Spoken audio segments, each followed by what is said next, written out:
शीतल बयरिया ताहिर निमिया पडारी झूलू हवा झूले मयरिया हो। निमिया के हरी हरी पाती के बहेला शीतल बयरिया हो।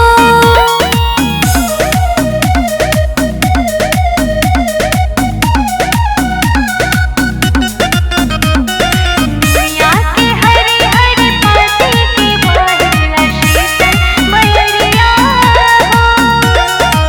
पौवा महावर बहाथे मेहंदिया लाल सिनुर माथे चमकेला बिंदिया। पौवा महावर बहाथे मेहंदिया लाल सिनुर माथे चमकेला बिंदिया। हरी हरी चूड़िया पसोहेला मैया लाल चुनरिया हो। निमिया के हरी हरी पाती के बहेला शीतल बयरिया हो। शीतल बयरिया हो शीतल बयरिया। शीतल बयरिया हो शीतल बयरिया ताहिर निमिया पडारी झूलू हवा झूले मयरिया हो।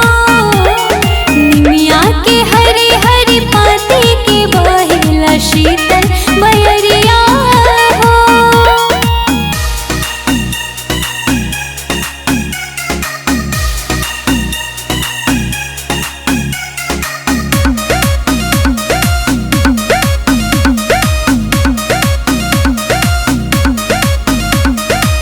चैत महीना के दिन बाटे पावन घरे घरे होला नवरात मन भावन।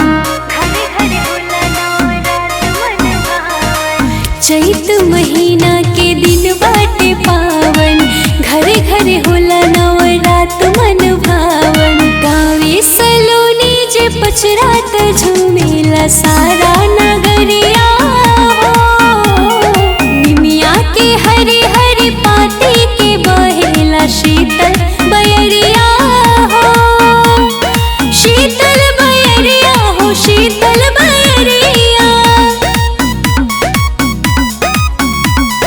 शीतल बयरिया हो शीतल बयरिया।